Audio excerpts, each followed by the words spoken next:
Juillet kalo tile 14 ale ye dɔ ye min kɛrɛnkɛrɛnyalen don jelidi okumu kɔnɔna la.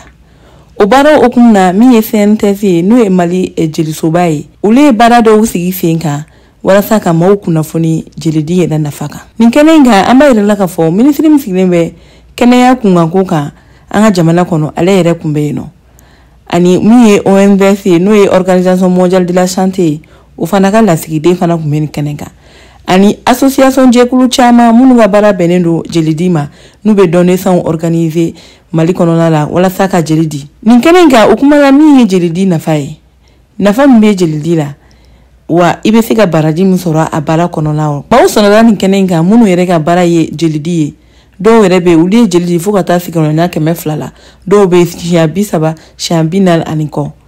Olu caman kɔni girana maaw la kɛnɛ kan walasa ka maaw la encourager ka yira k'a fɔ nafa min bɛ jelidi la. Ko n'i ye jeli di i bɛ se ka maa caman kisi bana caman ma ani saya yɛrɛ ma tuma dɔ la. Jeli nafa ale kɔni tɛ se ka ban fɔ la. Sabula diɲɛ don o don n'i y'a ta ka lajɛ maa baden de bɛ walima maa bayirika olu mago bɛ jeli la. O de hukumu na anw ni an ka jɛ ka ministre ka kuma lamɛn ani jɛkulu minnu bɛ yen n'olu sigilen don jelidi ma u bɛna kuma ka jeli nafa fɔ an ye. Mais an bɛ ka fɛɛrɛw sigi sen kan pour que joli ka se fo districtiw kɔnɔna na bɛɛ ka se ka joli sɔrɔ ka banque de sang to yen nɔ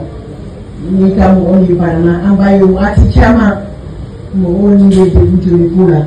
mais u k'a faamuya joliko ma nɔgɔn groupe dɔw bɛ yen nɔ olu bɛ sɔrɔ dɔw bɛ yen olu tɛ sɔrɔ résultats kow b'a la an b'a dɔn ko 85% olu ye positif ye 15% ye négatif ye. E ka joli i bɛ min ɲini kuma dɔ la n'a tɛ yɔrɔ la a ma nɔgɔn groupe dɔw bɛ yen nɔ k'u sɔrɔli ma nɔgɔn mais o bɛɛ la an bɛ timinadiya ɲɔgɔn kɔrɔ de k'a lajɛ joli in bɛ se ka sɔrɔ cogoya min na kuma dɔ la a bɛ fɔ i kana ni mɔgɔ ye dɔw b'a fɔ hali na ni ka mɔgɔ ye o bɛɛ la an ka joli ma sɔrɔ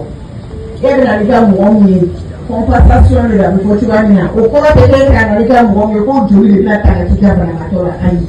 parce que jani joli ka ta ka kɛ mɔgɔ wɛrɛ la a bɛ sɛgɛsɛgɛ. Banabana de bɛ yen nɔ mais lajɛ n'olu si t'a la kuma min na a bɛ sɔrɔ ka ta ka kɛ mɔgɔ wɛrɛ la donc joli in bilalen b'u bolo kɔrɔ u bɛ dɔ ta o de la k'o kɛ mɔgɔninfinw na donc halisa Ala ka kɛnɛya sabati jamana kɔnɔ bɛɛ k'a jija an y'a fɔ cogoya min na bénévole ninnu mɔgɔ tɛ se k'u sara Ala de b'u sara parce que mɔgɔ min b'a la san 20 san 30 wagati o wagati u b'u joli ta k'a di mɔgɔ si tɛ se k'u sara u ni ce u yɛrɛ ye. An b'a to nin kɛnɛ in fɛnɛ kan k'u yɛrɛ fɛnɛ ci u k'u jija u ka dusu don mɔgɔw kɔnɔ halisa bɛɛ ka se ka dɔɔni dɔɔni di joli la o bɛ fɔ cogoya min na joli min bɛ di an ka jamana na volontairement a man ca kosɛbɛ n'an sera ka dɔ fara a kan a b'a to jamanaden bɛɛ bɛ lafiya a man di mɔgɔ si ye i ka taa joli ɲini na i ka banabaatɔ kama bɛɛ kɔnɔna gannen de bɛ joli ɲini ka k'i ka banabaatɔ la mais n'a sɔrɔ a dilannen bɛ yen nɔ a b'a to i ye minisiri wasa. Donc bɛɛ ni ce a yɛrɛ ye n'o de fɔ n ko lundi don Ala ma baasi kɛ ne yɛrɛ b'a ɲini baaraɲɔgɔnw fɛ an k'a lajɛ an ka don de sanfɛ an ka ka conseil de qualité daminɛ n'o ye directeur de disposition ta an m'an jija an yɛrɛ ka kɛ misali ye k'a yira k'a fɔ malidenw na dɔgɔtɔrɔya baara b'a la an bɛ furakɛli kɛ mais ne besoin bɛ yen nɔ an b'an yɛrɛ farisogo dɔ ta walasa ka mɔgɔw fɛ donc halisa bɛɛ ni ce a yɛrɛ ye. Ne tɔgɔ Maître Napo Drissa ne ye Kalabankɔrɔ furakɛlaw ka président donc association min sigilen bɛ Kalabankɔrɔ jolidi hukumu kɔnɔ n'a bɛ f'o ma association des pratiquants donneurs bénévoles de sang de Kalabankɔrɔ ne y'o président bon an ka bi lajɛ an ye wele sɔrɔ ka bɔ banque de sang yɔrɔ comme san o san u bɛ to ka journée mondiale ka don de sang cérémonie kɛ yan nɔ. Donc o y'an wele ka na ko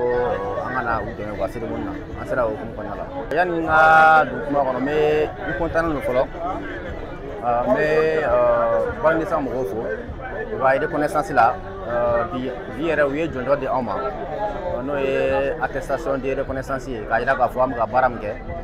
kalo naani an ka sigida la donc bi u ye jɔnjɔ d'an ma ka o bonyamasegin kɛ an yɔrɔ. Donc ne bɛ min fɔ jolidi hukumu kɔnɔna la an ye pratiquant ye c'est comme ça an yɛrɛ ka taabolo la an b'a fɔ ko être fort pour être utile à la société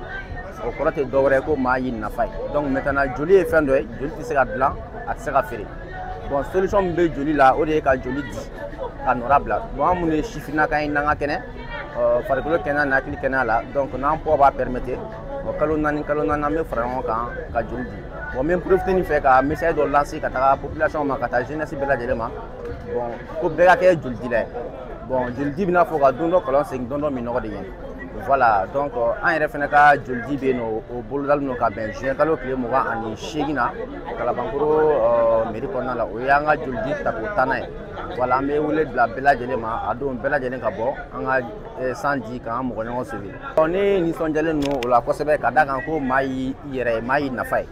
parce que n'i y'a ye ne ye jɔnjɔn sɔrɔ jɔnjɔn in tɛ ne kelen ta ye bon an minnu jɛra ka baara in kɛ jɔnjɔn in ye anw bɛɛ lajɛlen ta ye parce que an ye jɛra ka baara min kɛ o baara bonyamasegin an ye baara min kɛ a dɔnna k'a fɔ ko baara ɲuman don a dɔnna k'a fɔ ko faso jɔ baara don donc raison pour laquelle u ye jɔnjɔn d'an ma k'an encourager pour que mɔgɔ wɛrɛ fɛnɛ bɛ se ka ɲɛbɔ an fɛ ka baara in ɲɔgɔnna kɛ k'a cari cogo min donc n bɛ bɔ kuma kɔnɔ ni folikan ye ka taa an ka mɛtiriw ma olu minnu ye an dɛmɛ nin baara in na o ye kelen ka dugawu kɛ an ka jamana ye ala k'an ka jamana suma minnu tora kɛlɛ la ala ka ɲinɛw la k'u dayɔrɔ suma